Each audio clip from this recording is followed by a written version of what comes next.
il est à peine majeur, et pourtant, il est l'un des chanteurs qui compte dans le paysage musical français.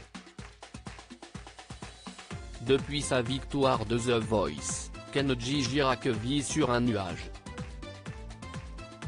Son premier album est un véritable succès avec pas loin de 800 000 exemplaires vendus, et sa tournée fait salle comble dans toutes les villes où il se produit. En quelques mois seulement, le jeune gitan est devenu un phénomène et, cerise sur le gâteau, il décroche aujourd'hui le fameux portrait de dernière page de Libération. L'occasion pour l'interprète de Coloritano de se livrer, et de parler de sujets qu'il a jusqu'ici peu abordés. Comme sa foi, et sa crainte de Dieu, très présente, je ne suis pas baptisé. Mais, malgré tout l'amour que j'ai pour Dieu, je préfère rester un païen. Pourtant, la Bible reste l'un des seuls livres qu'il consulte, et il en connaît bien le contenu. Il y a beaucoup de prophéties qui font peur, mais il faut avoir peur de Dieu.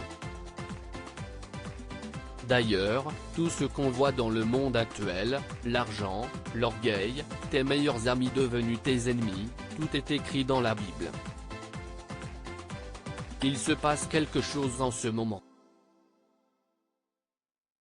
Des fois, ça me fait peur. Longtemps, je n'ai pas su m'exprimer ses lacunes aussi il en parle, et il ne les cache pas. Sur les routes plusieurs mois dans l'année, Kenji n'a pas eu l'occasion d'être un élève très assidu. Longtemps, je n'ai pas bien su m'exprimer, l'école c'était quand on était là, on arrêtait dès mars.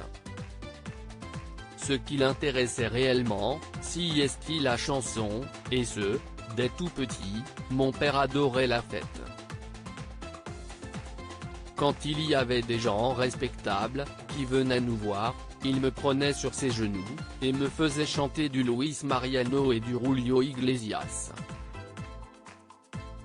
J'aimerais voter enfin. Kenji aborde un sujet sur lequel on ne l'attendait pas, la politique.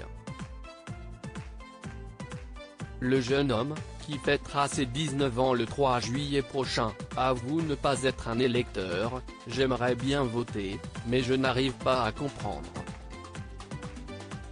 Ce qui est sûr, c'est que j'aime mieux la musique que la politique. Et la musique le lui rend bien. Son album, réédité cette semaine avec des titres inédits, caracole de nouveau en tête des ventes.